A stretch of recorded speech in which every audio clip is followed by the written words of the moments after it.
Hello दोस्तों, स्वागत है आपका एडुडेट्स में। जब मैं सीटेट के वीडियोस बना रहा था तो एक कमेंट आया था कि यूजीसी नेट पे सर वीडियो बनाइए। तो उस कमेंट को मतलब मैंने थोड़ा सीरियसली ले लिया और आज मैं यूजीसी नेट पे वीडियो लेकर आया हूँ। तो यूजीसी नेट क्या है, यूजीसी नेट की तैयारी कैसे की जाती है, इसके लिए क्वालिफिकेशन क्राइटेरिया क्या है, साथ ही साथ इसकी तैयारी कैसे करें, इसके प्रीवियस ईयर क्वेश्चंस कैसे हैं वो बताऊंगा। इसके अलावा कौन कौन से सब्जेक्ट होते हैं और इसकी तैयारी को और अच्छा करने के लिए एक सीरीज लेकर आऊंगा, वीडियोस की सीरीज लेकर आऊंगा जिसमें पीवाईक्यू होंगे, कुछ मटेरियल्स होंगे, कुछ कॉन्सेप्ट्स होंगे, वो सब लेकर आऊंगा। धीरे धीरे यूजीसी नेट की तैयारी में मैं आपको करवा दूंगा। जैसे सीटेट की तैयारी करवा रहा हूँ, बिना 1 रुपए खर्च किए आप सीटेट की पूरी तैयारी कर सकते हैं, वैसे ही यूजीसी नेट की तैयारी भी आप बिना 1 रुपए खर्च किए कर सकते हैं। इन सब कॉम्पिटिशंस में आपको रुपए खर्च करने की जरूरत नहीं पड़ती है। ये कोई यूपीएससी एग्जाम्स की तैयारी नहीं है। यूजीसी नेट टीचिंग एग्जाम्स है, सीटेट टीचिंग एग्जाम्स है। इन सब की तैयारी के लिए आप सिर्फ मेरे वीडियोस को फॉलो कीजिए, जो मटेरियल्स मैं देता हूं उसको फॉलो कीजिए। आप आसानी से इन सब एग्जाम्स को क्रैक कर सकते हैं। तो चलिए फिर आज शुरू करते हैं। यूजीसी नेट के बारे में जो इंट्रोडक्शन वीडियो मैं लेकर आया हूं उसकी शुरुआत करते हैं और बताते हैं आपको कि कैसे इसकी तैयारी करें और इसमें क्या क्या क्राइटेरिया होता है, कौन कौन से एग्जाम्स का पैटर्न क्या होता है, एग्जाम्स में क्वेश्चंस किस तरह के होते हैं, पेपर कितने होते हैं, सिलेबस क्या है, ये सब आज हम लोग डिस्कस करते हैं। ठीक है, तो सबसे पहले ये जो आज का वीडियो है ये इंट्रोडक्शन है यूजीसी नेट के बारे में। तो बेसिकली होता क्या है कि जब आप यूजीसी नेट की तैयारी करते हैं तो यूजीसी नेट के बारे में आपको थोड़ा बता दूं। यूजीसी नेट का मतलब होता है, यूजीसी का फुल फॉर्म होता है यूनिवर्सिटी ग्रांट्स कमीशन और नेट का फुल फॉर्म होता है नेशनल एलिजिबिलिटी टेस्ट। तो होता क्या है कि if you want to become an assistant professor और if you want to qualify JRF, अगर आपको जेआरएफ क्वालिफाई करना है या फिर आपको असिस्टेंट प्रोफेसर बनना है तो उसके लिए जो एनटीए होती है, NTA stands for national testing agency. तो नेशनल टेस्टिंग एजेंसी है, ये एक एग्जाम कंडक्ट करती है जिसका नाम है यूजीसी नेट। एक्चुअली इसका नाम नेट है लेकिन यूजीसी इसलिए जोड़ दिया गया है बिकॉज ये यूनिवर्सिटी ग्रांट्स कमीशन भी इसमें इन्वॉल्व होती है। यूनिवर्सिटी ग्रांट्स कमीशन क्यों? यूनिवर्सिटी ग्रांट्स कमीशन इसलिए क्योंकि जब आप असिस्टेंट प्रोफेसर बनेंगे तो ऑब्वियस सी बात है किसी न किसी यूनिवर्सिटी के अंडर में रहेंगे और जो भी पीजी की क्वालिफिकेशन होती है या पीएचडी का जो सिलेबस होता है या पीएचडी का जो रेगुलेशन होता है वो सब यूनिवर्सिटी ग्रांट्स कमीशन ही करती है। तो असिस्टेंट प्रोफेसर को भी रेगुलेट यूनिवर्सिटी ग्रांट्स कमीशन ही करेगी। तो बेसिकली एनटीए और यूजीसी मिलकर नेट का एग्जाम कंडक्ट करती है और ये नेट एग्जाम से इस नेट एग्जाम से आपके 3 रास्ते खुलते हैं। पहला, या तो आप असिस्टेंट प्रोफेसर बन सकते हैं। दूसरा, या तो आप जेआरएफ का फुल फॉर्म होता है junior research fellowship, JRF qualify कर सकते हैं या फिर आप पीएचडी में एडमिशन ले सकते हैं।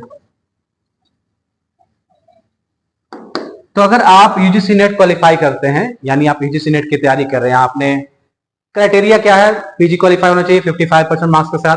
तो जो क्राइटेरिया है, अगर आप क्राइटेरिया को फुलफिल करते हैं तो आप अगर यूजीसी नेट का एग्जाम देते हैं तो आपके 3 रास्ते खुलते हैं। आप या तो असिस्टेंट प्रोफेसर बनेंगे या आप जेआरएफ क्वालिफाई करेंगे या फिर आप पीएचडी में एडमिशन करा सकते हैं। क्योंकि बहुत सारी यूनिवर्सिटी क्या होती है, वो ये कहती है, वो अपना पीएचडी में एडमिशन के लिए दाखिला लेती है, एंट्रेंस टेस्ट लेती है, लेकिन वो कहती है कि अगर आपने यूजीसी नेट क्वालिफाई किया है तो आपको वो टेस्ट देने की जरूरत नहीं है। एग्जाम्पल के तौर पर Pataliputra university, Patna university, Magadh university, Bihar की बात कर रहा हूं, इन सब यूनिवर्सिटीज में इनका अपना इंट्रेंस टेस्ट भी होता है पीएचडी का। लेकिन अगर आपने यूजीसी नेट क्वालिफाई किया है तो वो कहते हैं कि आपको उनका जो पीएचडी इंट्रेंस टेस्ट है वो देने की जरूरत नहीं है। मैंने भी 3 बार क्वालिफाई किया यूजीसी नेट और मैं चूंकि मैं जॉब में हूं तो यूजीसी नेट जब क्वालिफाई किया है मैंने, तो जब मैं पीएचडी में एडमिशन के लिए मैंने भी अप्लाई किया, मगध में अप्लाई किया, पाटलिपुत्र में अप्लाई किया, तो वहां पे मुझे इंट्रेंस टेस्ट देने की जरूरत नहीं पड़ी थी, सीधे इंटरव्यू था। तो चूंकि मैं जॉब में था तो ऑब्वियस सी बात है पीएचडी कर नहीं पाऊंगा जॉब छोड़ के, तो इसलिए मैंने वो नहीं किया। बट हाँ, मैंने भी 3 बार यूजीसी नेट आसानी से क्वालिफाई किया है बिना कोई कोचिंग के, बिना कोई 1 रुपया खर्च किए, बिना कोई बहुत ज्यादा लाम काफ करके, यानी बहुत ज्यादा इसके बारे में तैयारी करके। आसान एग्जाम है, आसानी से आप इसको क्वालिफाई कर सकते हैं। वही कह रहा है कि एक नेशनल लेवल का एग्जामिनेशन है जिसमें कि आप एकेडमिक करियर, यानी कि अगर आप जो है टीचिंग में बनाना चाहते हैं करियर, हायर एजुकेशन टीचिंग में, 9th-10th की टीचिंग नहीं होती है, 11th-12th की टीचिंग नहीं होती, इसमें आप ग्रेजुएट बच्चों को पढ़ाते हैं, पोस्ट ग्रेजुएट बच्चों को पढ़ाते हैं। तो इस टीचिंग के करियर में अगर जाना चाहते हैं आप, तो आप यूजीसी नेट के लिए अप्लाई कर सकते हैं, तैयारी कर सकते हैं असिस्टेंट प्रोफेसर बनने के लिए। अगर आप जेआरएफ करना चाहते हैं, मतलब अगर आपका अच्छा नंबर आता है, देखिए एग्जाम एक ही होता है, उसी एग्जाम से या तो आप असिस्टेंट प्रोफेसर के लिए क्वालिफाई करें या पीएचडी एडमिशन के लिए क्वालिफाई करें। अगर आपका परसेंटेज और अच्छा आता है, अगर आपने टॉप किया है, टॉप का सेंस किया, अगर आप टॉप 5% में हैं अपने सब्जेक्ट में, तो मान के चलिए कि आपको जेआरएफ मिल जाएगा। और उस जेआरएफ से होता क्या है कि आप पीएचडी भी कर सकते हैं किसी यूनिवर्सिटी में, और आपको करीब करीब 40K से 45K, यानी 40 से 45,000 के बीच में आपको एक स्टाइपेंड भी मिलता है, जिससे आपका गुजर बसर भी हो सकता है। तो ये उन लोगों के लिए बहुत फायदेमंद होता है जो स्टूडेंट है और जिनको थोड़ा सा इकोनॉमिक दिक्कत होती है, उनके लिए बहुत फायदेमंद है ये। वहां पे ये जेआरएफ क्वालिफाई करते हैं और उनका पीएचडी भी हो जाता है, और साथ ही साथ वो अपनी तैयारी भी कर सकते हैं किसी और एग्जामिनेशन की। खैर, तो इस हिसाब से आप जो है तैयारी कर सकते हैं यूजीसी नेट की। अब बात करते हैं यूजीसी नेट में कि एग्जाम का स्ट्रक्चर क्या होता है। तो एग्जाम का 2 पेपर होता है, पेपर 1, पेपर 2। पेपर 1 जो होता है वो बेसिकली जनरल एप्टीट्यूड का होता है, इसमें जनरल एप्टीट्यूड होती है। और पेपर 2 जो आपने सब्जेक्ट लिया है वो होता है। कैसे होता है? तो जनरली होता क्या है कि पेपर 1 में 50 क्वेश्चन होते हैं, 50 क्वेश्चन होते हैं, और एक क्वेश्चन 2 मार्क्स का, यानी टोटल 100 नंबर के होते हैं। ये क्वेश्चन किस तरह का होता है? क्वेश्चन होता है जनरल एप्टीट्यूड का मतलब क्या कि कॉमन जीएस क्वेश्चंस रहते हैं, कॉमन मैथ्स का क्वेश्चन कुछ रहेगा, रीजनिंग क्वेश्चन रहेंगे, इंग्लिश क्वेश्चन रहेंगे, और इसके अलावा कुछ रिसर्च टाइप के क्वेश्चन होते हैं। जो टीचिंग रिसर्च होता है ना, कि आप बच्चों को पढ़ाएंगे तो क्या होता है, बच्चों को पढ़ाने के दौरान इस तरह की पेडागोजी यूज करते हैं, या जब आप रिसर्च कर रहे हो तो उसमें किस तरह का ध्यान रहता है, पीयर रिसर्च क्या होता है, फिर और किसी तरह के रिसर्च के टाइप्स होते हैं, स्कॉलर टाइप्स क्या होता है, वगैरह वगैरह। तो वो सब आता है आपके जनरल एप्टीट्यूड में। उसी तरह से फिर सब्जेक्ट स्पेसिफिक, मान लो आपका कोई सब्जेक्ट है, आपने मान लिया एमए में जो है एमए किया है इंग्लिश से, या फिर आपने पीजी जो एमए है वो किया हिस्ट्री से, तो उसमें भी जो है 100 क्वेश्चन होते हैं, 100 क्वेश्चन होते हैं, और हर एक क्वेश्चन होता है 2 मार्क्स का। तो ये हो गया टोटल 200 मार्क्स, यानी टोटल जो पूरा टेस्ट होता है वो 300 मार्क्स का होता है, 300 मार्क्स का होता है। टोटल 3 घंटे समय होते हैं, और हर क्वेश्चन पर 2 नंबर मिलता है, निगेटिव मार्किंग नहीं होती है, नो निगेटिव मार्किंग। तो कहने का मतलब ये है कि अगर आपने थोड़ा बहुत ही पढ़ा है, जैसे मैंने बताया 50 क्वेश्चन पेपर 1 में, 100 क्वेश्चन पेपर 2 में, टोटल 150 क्वेश्चन होते हैं। 150 क्वेश्चन मतलब 300 मार्क्स। 300 में अगर आपने 150 भी ला दिया, 150 नंबर भी ला दिया, तो आप आसानी से यूजीसी नेट क्वालिफाई कर लेते हैं। जेआरएफ भले नहीं क्वालिफाई कर पाएंगे, जेआरएफ के लिए कम से कम 200 के आसपास नंबर लाना पड़ेगा, लेकिन अगर आपने 150 नंबर भी ला दिया तो आप आसानी से यूजीसी नेट क्वालिफाई कर लेंगे। असिस्टेंट प्रोफेसर की भर्ती के लिए आप एलिजिबल हो जाएंगे, असिस्टेंट प्रोफेसर की भर्ती के लिए आप एलिजिबल हो जाएंगे, और साथ ही साथ पीएचडी एडमिशन की भर्ती के लिए, पीएचडी एडमिशन के लिए भी आप जो है एलिजिबल हो जाएंगे। तो कहने का मतलब ये है कि ये बिल्कुल जो है आसान है, आप आसानी से इसे कर सकते हैं, इसमें कोई बहुत बड़ी बात नहीं है। यूजीसी नेट क्वालिफाई करना एकदम आसान है।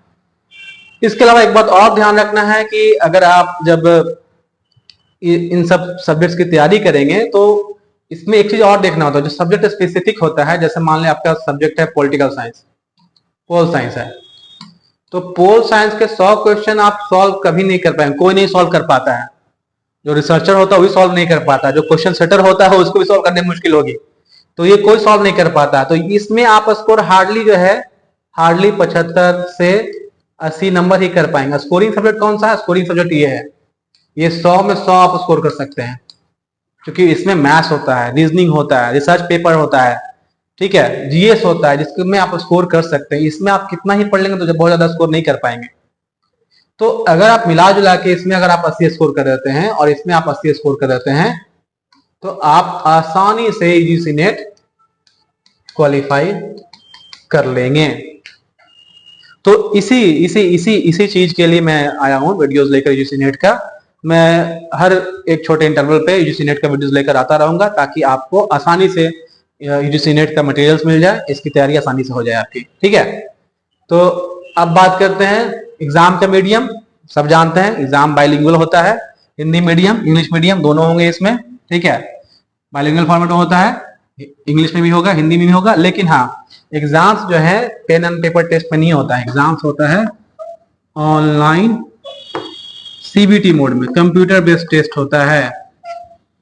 कंप्यूटर बेस्ड टेस्ट होता है, आपको जाकर सेंटर मिलेगा कंप्यूटर बेस्ड टेस्ट का, ऑनलाइन टेस्ट सेंटर का, और वहां जाकर कंप्यूटर पे एग्जाम देना। तो you must be tech savvy, you must be having the knowledge of computer. Computer का नॉलेज आपको होना चाहिए, आपको माउस चलाने आनी चाहिए। ये ना कि आप जो है एग्जाम में आज बैठ रहे हैं और आज पहली बार माउस चला रहे हैं तो मालूम चला कि आप क्वेश्चन को ऑप्शन को क्लिक भी नहीं कर पाएंगे। तो ये भी ध्यान रखना है कि you must have the idea of computer, you must have know how to operate the computer. आपको कंप्यूटर कैसे ऑपरेट करना है इतना मालूम होना चाहिए, ठीक है। एज लिमिट, हाँ ये इंपॉर्टेंट है, ठीक है। सबसे पहले क्वालिफिकेशन की बात करते हैं। क्राइटेरिया क्या होता है? क्राइटेरिया ये होता है कि आपका मास्टर्स होना चाहिए 55% मार्क्स के साथ, और SC ST OBC और PWD को 50% मार्क्स के साथ। यानी कि अगर आपने MA कर लिया है, अगेन आप सोच रहे होंगे सर बार बार MA कह रहे हैं, MSc क्यों नहीं कह रहे हैं? तो हाँ, जो यूजीसी नेट होता है जिसकी हम लोग बात कर रहे हैं, ये आर्ट्स सब्जेक्ट के लिए होता है। तो आर्ट्स में मास्टर ऑफ आर्ट्स ही आएगा, MA ही आएगा। साइंस के लिए फिर क्या होता है? साइंस के लिए होता है CSIR नेट, ये साइंस के लिए होता है। यह है कि हर एक डोमेन के लिए, साइंस के लिए, आर्ट्स के लिए अलग अलग कंडक्टिंग बॉडी है। आर्ट्स के लिए यूजीसी के साथ NTA मिलकर एग्जाम लेती है। साइंस के लिए CSIR के साथ NTA मिलकर एग्जाम लेती है। तो कंफ्यूज नहीं होना है। जब मैं यूजीसी नेट कह रहा हूं इसका मतलब यह है कि मैं आर्ट्स के सब्जेक्ट की बात कर रहा हूं, history, political science, geography, English, Hindi, इन सब सब्जेक्ट्स की बात कर रहा हूं। तो क्वालिफिकेशन जो क्राइटेरिया है, आपके पास 55% मार्क्स होने चाहिए मास्टर्स में, और अगर आप SC ST OBC हैं तो आप 50% मार्क्स में भी जो है इस एग्जाम्स को क्वालिफाई करने या इस एग्जाम्स में बैठ सकते हैं, ठीक है। एज लिमिट, असिस्टेंट प्रोफेसर के लिए कोई एज लिमिट नहीं होता है, you can apply up to 60 years, 60 years तक भी आप अप्लाई कर सकते हैं। लेकिन JRF के लिए एज लिमिट होता है 30 ईयर्स। अगर आपको JRF क्वालिफाई करना है, ऑलरेडी JRF टॉपर लोग ही बनते हैं, टॉप 5% वाले ही JRF क्वालिफाई करते हैं। तो JRF क्वालिफाई करना है तो आपकी मैक्सिमम एज लिमिट 30 ईयर्स है। But if you are OBC हैं तो आपको 3 साल का छूट मिलेगा, तो 33 ईयर्स। अगर आप SC हैं, ST हैं या PWD यानी कि दिव्यांगजन है तो आपको 5 साल का छूट मिलेगा। तो I think it will be 35 years. ये आपका एज लिमिट है, ठीक है। तो ये आपको ध्यान रखना है। Now let us come to the next point. तो आपने क्राइटेरिया समझ लिया, एग्जाम का पैटर्न समझ लिया, क्वेश्चन पेपर समझ लिया, क्वेश्चन किस तरह के होते हैं वो समझ लिया, क्वेश्चन कैसा आता है, एग्जैक्टली क्वेश्चन क्या आता है। PYQ जो हम लोग अगले वीडियो में जरूर देखेंगे कि PYQ पहले क्वेश्चंस किस तरह के पूछे गए हैं, कैसे क्वेश्चंस आए हैं। अब बात करते हैं कौन कौन सा सब्जेक्ट टफेस्ट है यूजीसी नेट में। तो यूजीसी नेट में जो है टफेस्ट सब्जेक्ट में से ये सब आते हैं। कॉमर्स बहुत टफ होता है, लॉ बहुत टफ होता है, मैनेजमेंट का जो क्वेश्चन है बहुत टफ आते हैं, ठीक है। एक कंप्यूटर साइंस के क्वेश्चन बहुत टफ आते हैं। तो ये सब टफेस्ट सब्जेक्ट्स में से एक है। लेकिन अगर आप तैयारी कर रहे हैं पॉलिटिकल साइंस की, इंग्लिश लिटरेचर की, हिंदी लिटरेचर की, या फिर आप तैयारी कर रहे हैं हिस्ट्री की, तो इन सब के क्वेश्चंस काफी इजी होते हैं। मैंने यूजीसी ने 3 बार क्वालिफाई किया है और तीनों बार मैंने बिना पढ़े अच्छे नंबर लाए हैं। हाँ, मैंने JRF नहीं किया बिकॉज JRF का मेरा एज निकल गया था। लेकिन हाँ, यूजीसी नेट मैंने तीनों बार को जब क्वालिफाई किया है, आराम से बिना पढ़े उठ के सो के उठकर गया, एग्जाम दिया और रिजल्ट आया तो क्वालिफाइड था। रीजन इसके पीछे ये था कि क्वेश्चंस बहुत ही बेसिक आते हैं। आपने एमए किया अगर हिस्ट्री से, तो आपने बीए का क्वेश्चन, बीए का जो सिलेबस वो जरूर पढ़ा होगा। तो उस बीए के सिलेबस में जो बेसिक बीए के जो टेक्स्ट होते हैं, बुक्स होते हैं, उसमें जो क्वेश्चंस होते हैं वही उन्हीं में से क्वेश्चंस आते हैं। और बताया मैंने आपको, जनरल एप्टीट्यूड में जीएस होता है, मैथ्स होता है, रीजनिंग होता है, इंग्लिश होता है, वो सभी आप आसानी से सॉल्व कर लेंगे। ठीक है, तो समझना यही है कि आपको तैयारी करने के लिए कुछ बेसिक चीजों को सेग्रीगेट कर लेना है। जैसे कि आपको कुछ जनरल एप्टीट्यूड के लिए तैयारी कर लेनी है, ठीक है, या फिर जो है आपको तैयारी कर लेनी है कुछ अपने सब्जेक्ट्स की, जो भी आपका सब्जेक्ट है, मैथ्स हो, रीजनिंग हो, जो भी आपका सब्जेक्ट, सॉरी, हिस्ट्री हो, पॉलिटिकल साइंस हो, इंग्लिश हो, इन सब की तैयारी कर लेनी है। कुछ टिप्स है। टिप्स क्या, ये टिप्स तो मैं आपको वैसे ही बता रहा था कि आपको सबसे पहले समझना है कि सिलेबस क्या है। ठीक है, सबसे पहले समझना है कि सिलेबस क्या है। सिलेबस को कंप्लीटली एनालाइज कर लीजिए, सिलेबस पूरा समझ लीजिए, एग्जाम पैटर्न पूरा समझ लीजिए। बता चुका हूं मैं आपको सिलेबस, एग्जाम पैटर्न भी। सिलेबस के लिए एक और डिटेल्स वीडियो मैं लेकर आऊंगा जिसमें एग्जैक्टली पॉइंट बाय पॉइंट दिया रहेगा, एग्जैक्टली पूछता क्या है हर सब्जेक्ट के लिए। तो उसमें मुझे हर एक सब्जेक्ट के लिए अलग अलग सिलेबस बताना पड़ेगा आपको। लेकिन हाँ, पेपर 1 का जो सिलेबस होता है वो कॉमन है सबके लिए। तो पेपर 1 का मैं सिलेबस और पीवाईक्यू भी एक अलग वीडियो में लेकर आऊंगा। ठीक है, लेकिन उसके लिए आपको मेरे चैनल को सब्सक्राइब करना होगा, लाइक करना होगा, शेयर करना होगा। अगर आप मेरे चैनल को सब्सक्राइब करेंगे तभी तो आप अगले आने वाले वीडियोस की नोटिफिकेशन आपको मिलेगी। तो इसीलिए आप चैनल को सब्सक्राइब कर लीजिए। दूसरा टिप्स क्या है कि आपको स्टडी मटेरियल्स लेना पड़ेगा। कुछ रेफरेंस बुक्स आप ले सकते हैं, अरिहंत का बुक आता है यूजीसी नेट की तैयारी का, वो ले सकते हैं। दूसरा क्या है, पीवाईक्यू। तो पीवाईक्यू तो करना ही करना है, पीवाईक्यू मैं भी कराऊंगा आपको। मैं पीवाईक्यू के वीडियोस लेकर आऊंगा, पेपर 1 के भी और पेपर 2 में कुछ सब्जेक्ट्स का, जैसे इंग्लिश लिटरेचर हो गया, हिस्ट्री हो गया, पॉलिटिकल साइंस हो गया, ये सब सब्जेक्ट्स मेरे डोमेन में है, तो ये सब का भी मैं पीवाईक्यू लेकर आऊंगा। कुछ और टिप्स क्या है, रेगुलर मॉक टेस्ट। मैं हमेशा कहता हूं, मेरे हर एक वीडियोस में आपने देखा होगा कि आप जो है पीवाईक्यू कीजिए, मॉक टेस्ट लगाइए और कुछ स्टडी मटेरियल्स पढ़िए, आपका प्रॉब्लम सॉल्व है। आप दुनिया के किसी भी एग्जाम्स को क्वालिफाई कर सकते हैं अगर आप पीवाईक्यू किया, आपने पीवाईक्यू किया है, उसके बाद कुछ मटेरियल्स पढ़ा है और उसके बाद जो है आपने मॉक टेस्ट लगाए हैं। ठीक है, तो बेसिकली कहने का मतलब ये है कि आपको तैयारी करने के लिए कंसिस्टेंसी लानी होगी। Consistency matters. तो मैंने बस यहाँ पे एक स्लाइड में डाल दिया है कि आपको कंसिस्टेंसी लानी होगी, सेल्फ असेसमेंट करना होगा, टाइम को स्मार्टली एलोकेट करना होगा। आप चूंकि सब्जेक्ट पेपर 1 भी है, पेपर 2 भी है, पेपर 1 का वेटेज कम है लेकिन स्कोरिंग ज्यादा है, पेपर 2 का वेटेज ज्यादा है बट स्कोरिंग कम है। लेकिन आपको इन सब के लिए जो है सिंपल सा लॉजिक है, इन सब के लिए आपको टाइम मैनेजमेंट करना होगा। और टाइम मैनेजमेंट सिर्फ तैयारी में नहीं होता है, टाइम मैनेजमेंट एग्जाम में भी होता है। होता क्या है कि आप यहाँ तो पूरा तैयारी कर लेते हैं, लेकिन जब आप एग्जाम में जाते हैं तो वहां आपसे टाइम मैनेज नहीं हो पाता है। 3 घंटे का एग्जाम, 3 आवर्स एग्जाम है, क्वेश्चन कितने हैं, मात्र 150।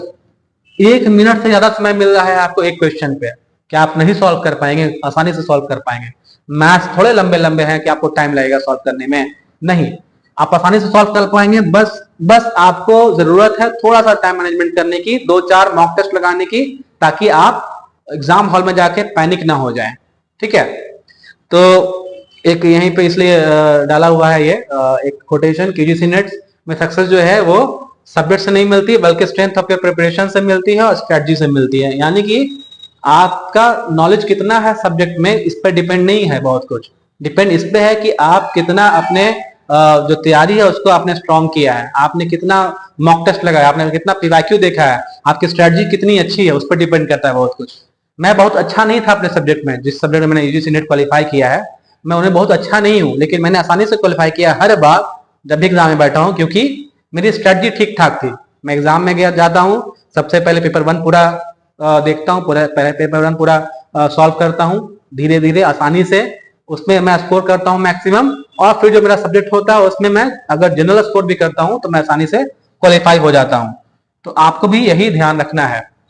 मैंने बताया तो पहले बता चुके हैं हम लोग कि ये बता चुका हूं मैं कि यूजीसी नेट से 3 दरवाजे खुलते हैं आपके, देयर आर 3 डोर्स।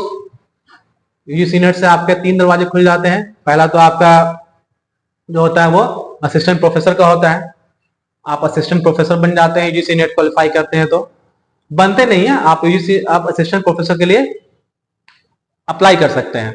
अगर आपने यूजीसी नेट क्वालिफाई किया है तो कहीं भी वैकेंसी अगर आती है बिहार सरकार में या झारखंड सरकार में या कहीं बिहार इंडिया किसी भी स्टेट्स में, तो वहां पे अगर आप असिस्टेंट प्रोफेसर की वैकेंसी के लिए अप्लाई करते हैं तो आपके लिए यूजीसी नेट एक क्राइटेरिया है। तो अगर आपने क्वालिफाई किया तो वहां आप अप्लाई कर सकते हैं, एग्जाम दीजिएगा, क्वालिफाई करिएगा तो हो सकता है आप असिस्टेंट प्रोफेसर बन जाए। हालांकि प्राथमिकता पीएचडी वालों को ही मिलती है, ये भी ध्यान रखना है। तो पीएचडी कर ले तो अच्छा है।